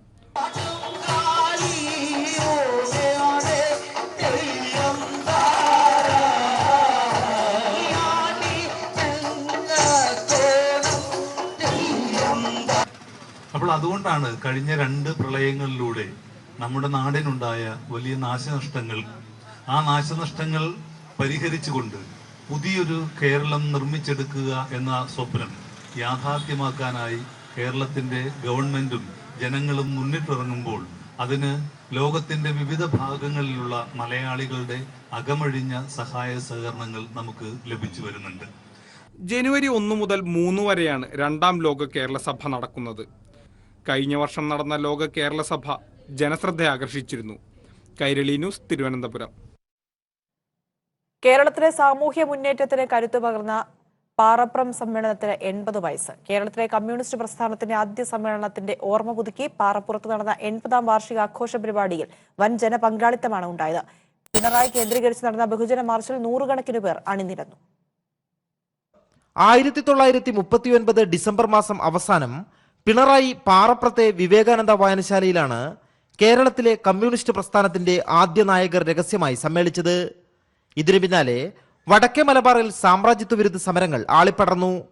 പാറപ്രം സമ്മേളനത്തിലെ ആശയങ്ങളാണ് പിന്നീട് കേരളത്തിന്റെ സാമൂഹ്യ മുന്നേറ്റത്തിന് ദിശാബോധം പകർന്നത്. സമ്മേളനത്തിന്റെ 80ാം വാർഷികത്തിൽ പാറപ്രത്ത് നടന്ന പരിപാടി ജനപങ്കാളിത്തം കൊണ്ട് ശ്രദ്ധേയമായി. പാറപ്രം മൈതാനിയിൽ നടന്ന പൊതുസമ്മേളനം CPIM പോളിറ്റ് ബ്യൂറോ അംഗം S. രാമചന്ദ്രൻ പിള്ള ഉദ്ഘാടനം ചെയ്തു. വിശ്വാസത്തിന്റെ പ്രശ്നമാണ്. സുപ്രീം കോടതി ജഡ്ജിമാർ വികാരപരമായ വിശ്വാസത്തിന്റെ പ്രശ്നത്തിന്റെ അടിസ്ഥാനത്തിൽ തീരുമാനമെടുക്കാൻ ചുമതലപ്പെട്ടവരല്ല. ഭരണഘടന, നിയമങ്ങൾ, സുപ്രീം കോടതി അടക്കം നമ്മുടെ രാജ്യത്ത് ഭരണഘടനയെ ഉപേക്ഷിക്കുന്നു, നിയമങ്ങളെ ഉപേക്ഷിക്കുന്നു, തെളിവുകളെ ഉപേക്ഷിക്കുന്നു, ഭൂരിപക്ഷ വിശ്വാസത്തെ ആശ്രയിക്കാൻ തീരുമാനിക്കുന്നു. ഇത് നമ്മുടെ രാജ്യത്തെ സൗഹാർദ്ദത്തെ അപകടത്തിലാക്കുന്ന സമീപനമാണ്. പിണറായി RC അമല സ്കൂൾ കേന്ദ്രീകരിച്ച് നടന്ന ചുവപ്പ് വളണ്ടിയർ മാർച്ചിലും ബഹുജന പ്രകടനത്തിലും നൂറുകണക്കിന് പേർ അണിനിരന്നു. CPIM കണ്ണൂർ ജില്ലാ സെക്രട്ടറി MV ജയരാജൻ തുടങ്ങിയവർ പങ്കെടുത്തു. പാറപ്രം സമ്മേളനം വാർഷികത്തിന്റെ ഭാഗമായി പുസ്തക ശേഖരണം, ബൈക്ക് റാലി, കായിക മത്സരങ്ങൾ, പാർട്ടി ക്ലാസുകൾ തുടങ്ങിയവയും സംഘടിപ്പിച്ചിരുന്നു. കൈരളി ന്യൂസ്, കണ്ണൂർ.